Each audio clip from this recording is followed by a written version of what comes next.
Set number 6 8 से 24 BO, इसके भी हम फिजिक्स के न्यूमेरिकल्स देखेंगे जो भी है। ठीक, ये सब आपको पता ही होगा। कोई दर्पण किसी वस्तु का प्रतिबिंब सदैव सीधा बनाता है। दर्पण कौन सा है, समतल या उत्तल होगा। सामान्य आंख के लिए दूर बिंदु क्या होता है, अनंत होता है। हम अनंत तक देखना चाहते हैं। किसी चालक में 2 एम्पीयर की धारा प्रवाहित हो रही है, 2 सेकंड में चालक से गुजरने वाले आवेश की मात्रा। आवेश देखिए जो होता है, आवेश पूछा है तो Q इक्वल टू, देखिए यहाँ पे Q इक्वल टू होता है I इंटू टी। तो Q इक्वल टू I जो दे रखा है, 2 एम्पीयर की धारा बोला है, यहाँ पे 2 एम्पीयर की धारा, तो यहाँ पे हम 2 रख देते हैं, गुणे टी, समय कितना है 2 सेकंड, तो 2 रख दो। तो Q इक्वल टू 2 दूनी 4 कुलाम आवेश किस में होता है, कुलाम होता है। तो 4 कुलाम आवेश उत्पन्न हो जाएगा, 4 वाला ये सही हो जाएगा। ठीक है ना, इस तरह से।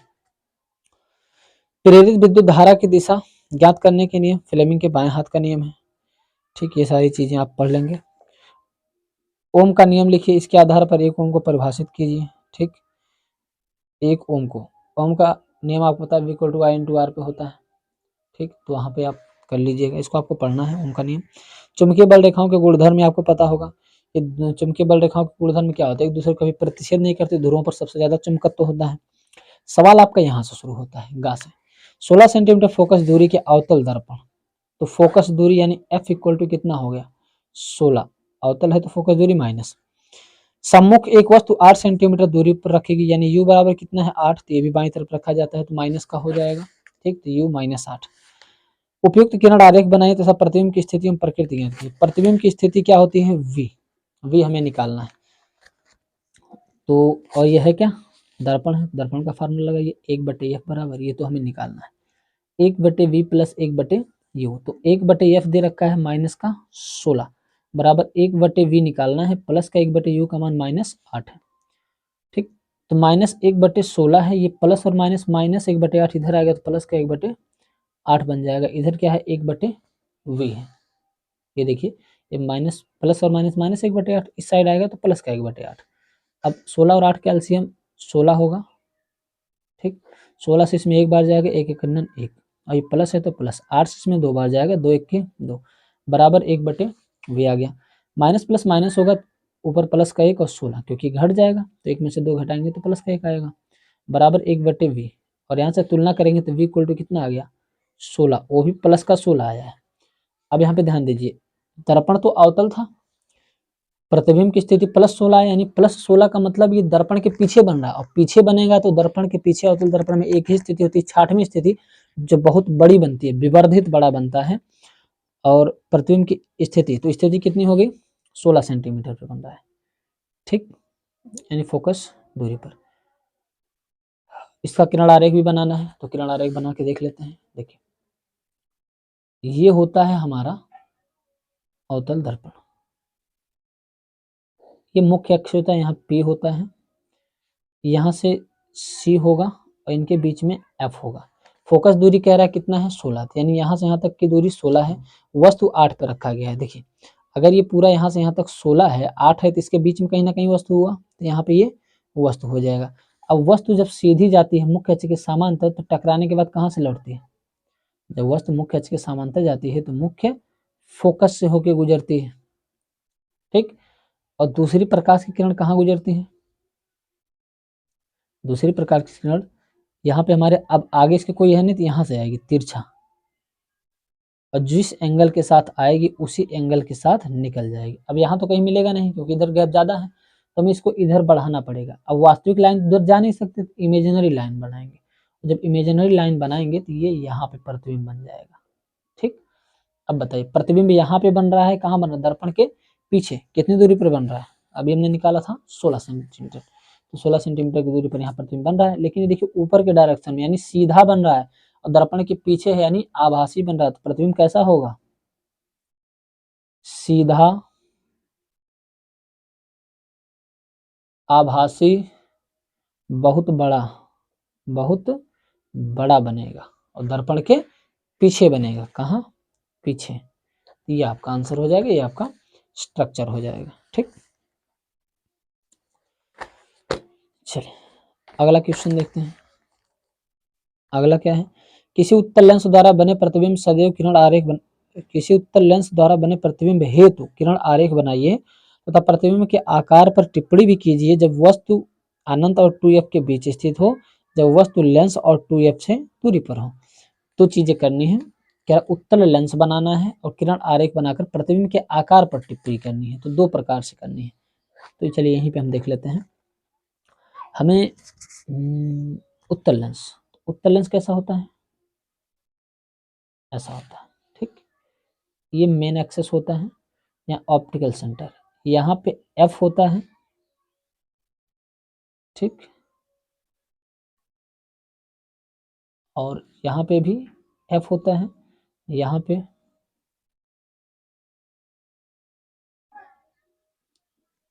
एफ 2f, यहीं पे जैसे 2f की दूरी जैसे ना सेंटर होता है, सेंटर की जगह आपकी 2f होता है, f1 2f1 f2 2f, इधर f1 है तो f1 2f1 या f2 2f2, यहाँ पे देखिए f1 2f1 f2 2f2।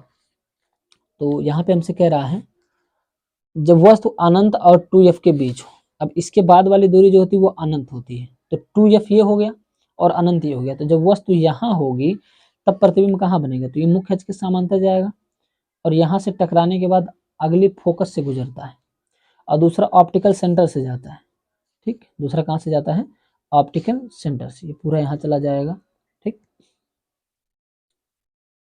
जब यहाँ से हम ऑप्टिकल सेंटर से गुजारेंगे तो ये यहाँ पे मिलेगा, यहाँ, ठीक। तो कहाँ देखिए U जो था वो हमने इनफाइनाइट और 2f1 के बीच में रखा है, तो जो हमारा प्रतिबिंब बन रहा है वो कहाँ बन रहा है, यहाँ पे बन रहा है, तो f2 और 2f2 के बीच में, यानी f2 और 2f2 के बीच में बन रहा है। एक तो ये किरण आरेख हो गया, ठीक है ना। और ये कैसा बनेगा, नीचे की तरफ बन रहा है क्योंकि इसके बारे में टिप्पणी भी करना है।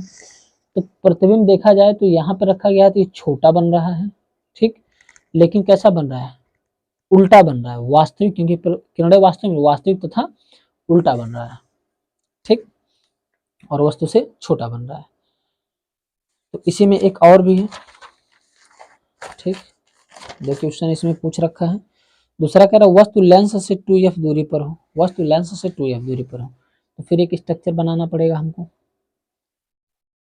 ये ऑप्टिकल सेंटर होगा, ये f1, ये 2f1, ये f2 और ये 2f2, इसके बाद इनफाइनाइट इधर, इसके बाद इनफाइनाइट इधर हो जाएगा, ठीक। कहाँ पे होना चाहिए, वस्तु लेंस से 2f दूरी पर हो।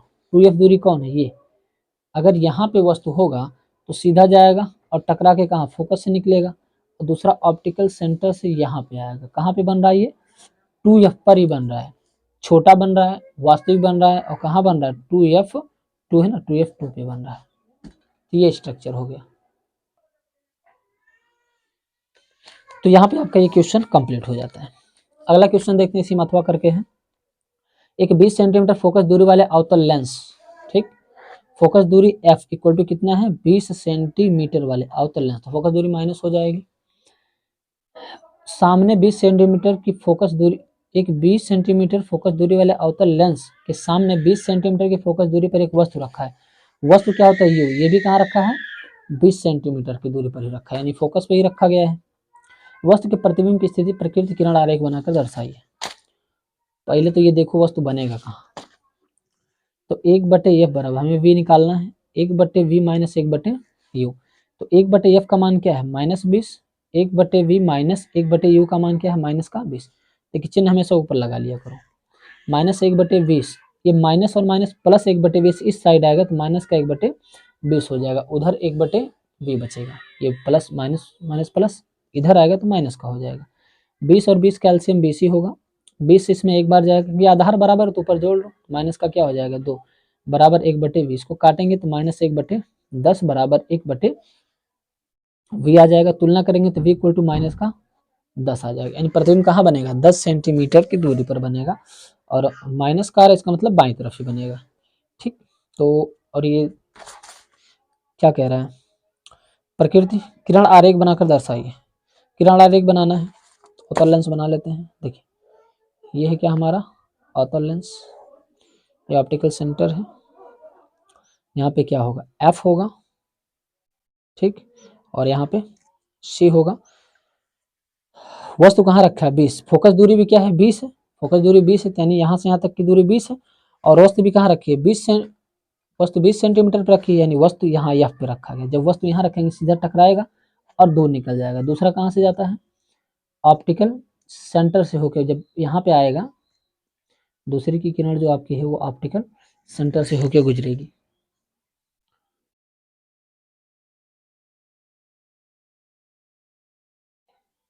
और ऑप्टिकल सेंटर से जाने वाली प्रकाश की किरण सीधी चली जाती है। ठीक, अब यहाँ पे देखिए कहा है हमसे किरण आरेख, वस्तु के प्रतिबिंब की स्थिति था किरण आरेख बताइए। ठीक, तो V आया है 10 सेंटीमीटर और ये माइनस का आया है, तो ये इधर जा रहा है, तो इसको इधर हम ऐसे क्या करेंगे वापस लाएंगे, ये किरणें यहाँ पे आएंगी। ठीक, कि प्रतिच्छेद कहाँ कर रहा है यहाँ पे, तो देखा जाए तो इसके बीच में कर रहा है करीब करीब 10 सेंटीमीटर की दूरी पर, तो बाईं तरफ बनेगा, और इतना करीब है तो कैसा बनेगा, ये छोटा बनेगा, प्रतिबिंब छोटा बनेगा। तो ये आपका ये भी क्वेश्चन हो गया, तो ऐसे किरण आरेख खींच लेना है। इसके बाद खा वाला देखिए, खा वाला कह रहा है किसी चालक का प्रतिरोध किन किन कारकों पर निर्भर करता है, समांतर क्रम में जुड़े 3 प्रतिरोध R1 R2 R3 का तुल्य प्रतिरोध ज्ञात कीजिए। समांतर क्रम में जुड़ा है क्या, देखिए ऐसे,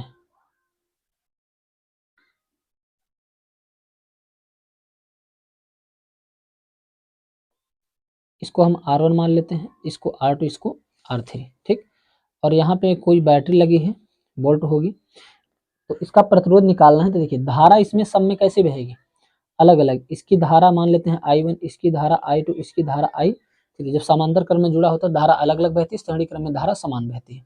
ठीक, तो अगर हम इसके लिए I निकालें, I देखिए, तो टोटल I बराबर क्या होगा, I1 plus I2 plus I3 होगा। तो I इक्वल टू I1 क्या होता है, देखिए V इक्वल टू होता है I इंटू आर, तो I इक्वल टू होता है V by R, I equal to V by R. तो इस I की जगह हम क्या लिखेंगे V बाई आर, और R कौन सा R1 वाला, तो V by R1 plus I2 की जगह V by R2 plus I3 की जगह V बाई R3। इस V का भी मतलब क्या होगा V बाई R होगा। इन तीनों में क्या है देखिए V कॉमन है, इस I का मतलब V बाई आर, तीनों में से V को बाहर कर लीजिए, बचा क्या 1/R1 plus 1/R2 plus 1/R3। इस B से ये भी कट जाएगा, तो यहाँ पे बचेगा क्या 1/R equal to 1/R1 plus 1/R2 plus 1/R3। Basically आपको फार्मूला निगमन करने के लिए बोला था। ठीक, तो ये भी क्वेश्चन हो गया। इसके बाद देखिए लास्ट क्वेश्चन इसमें बचा है, विद्युत शक्ति से क्या तात्पर्य है। ठीक, 200 वाट का एक हीटर, तो हम सवाल लगाते हैं शक्ति से क्या तात्पर्य, ये सब आप अच्छे से तैयार कर सकते हैं। 200 वाट, वाट यानी P, 200 वाट का एक हीटर 250 वोल्ट के मेन से, देखिए 200 वाट का एक हीटर 250 वोल्ट के मेन से, यानी V इक्वल टू कितना है 250 वोल्ट के मेंस से जुड़ा है। हीटर में प्रवाहित धारा यानी हमको I निकालना है, हीटर के तार का प्रतिरोध यानी हमको R निकालना है, 10 घंटे में व्ययित ऊर्जा यानी हमको W निकालना है 10 घंटे के लिए। ठीक, तो देखिए यहाँ पे जब हम इसको लगाते हैं तो हमसे क्या पूछा है I पूछा है और R पूछा है, बात क्लियर। तो शक्ति, विद्युत शक्ति से क्या तात्पर्य है। ठीक, विद्युत शक्ति से क्या तात्पर्य है, तो विद्युत शक्ति को हम क्या कहते हैं W कहते हैं। ठीक, W इक्वल टू होता है PT, समझ में, और P इक्वल टू होता है V इंटू आई। देखिए एक फार्मूला जो हमारा होता है वो होता है P equal to V into I, तो V और P दिया है तो हम I निकाल सकते हैं। I इक्वल टू क्या होगा P बाई V हो जाएगा, क्योंकि P V इस भाग में आ जाएगा। P हमारे पास कितना है 200 और V हमारे पास क्या है 250। इसको काट देंगे और इसको 5 से काटेंगे, 5 चौके 20, पंचम 25। तो I इक्वल टू इधर क्या बचा 4/5, 5 से इसमें भाग करेंगे 0.5/8 0.8 एम्पियर की धारा आ जाएगी। अब हमें R निकालना है, तो R हमें पता है V इक्वल टू क्या होता है I इंटू आर, तो R इक्वल टू क्या होता है देखिए V equal to I into R, तो R equal to V by I हो जाएगा। तो V दे रखा हमको कितना 250 बटे I कितना आया 0.8 आ गया है। तो इसका 10 को हम लोग हटाने के 10 से गुणा करेंगे तो ऊपर भी 10 से गुणा हो जाएगा, तो ऊपर 10 से गुणा करेंगे कितना आ जाएगा 2500, और बटे में इसमें करेंगे तो 8 आ जाएगा। अब 8 से इसमें भाग कर दीजिए, तो 8 से भाग करेंगे 8 तेरी 24, 1 25 10, 8 1 के 8, 2 20, 8 दूनी 16, 4 20, 16 4 20, 8 पंचे 40, 8 पंचे 40। तो R बराबर क्या आ गया 312.5 ओम प्रतिरोध आ गया। ठीक, तो ये इतना ओम आ गया आपका। अब हमसे कह रहा है 10 घंटे में व्ययित ऊर्जा ज्ञात कीजिए, यानी हमको W निकालने की, I निकल गया, R निकल गया, W निकालना है। तो 10 घंटे में तो W इक्वल टू क्या होता है PT होता है। तो W इक्वल टू P, यानी पावर दे रखा कितना, पावर देखिए 200 वोल्ट है, तो P हो गया 200 वोल्ट गुणे यहाँ पे T है, T यानी समय, समय खुद का है 10 घंटा। तो W इक्वल टू 200 से 10 में करने कितना आ जाएगा 2000। ठीक, तो 2000 आपका आ जाएगा। और ये जो आपका पावर होता है किलोवाट घंटा में होता है 2000 वाट। ठीक, तो किलोवाट घंटा में चेंज कर देंगे तो 1000 से भाग करेंगे तो क्या आ जाएगा 2 किलो वाट। ठीक है, 2 किलो वाट आपका आंसर आ जाएगा। आंसर एक बार चेक कर लेते हैं। धारा 0.8 एम्पियर, धारा हाँ 0.8 एम्पियर आया है। और R बराबर 312.5 ओम, R 312.5 ओम आ गया है। और आपका 2 किलो वाट प्रति घंटा है, तो 2 किलो वाट प्रति घंटा यहाँ पे आ गया, क्योंकि वाट में आता वाट को घंटे में कन्वर्ट किया गया। नहीं कन्वर्ट करते हैं तब भी कोई दिक्कत नहीं है आपके लिए।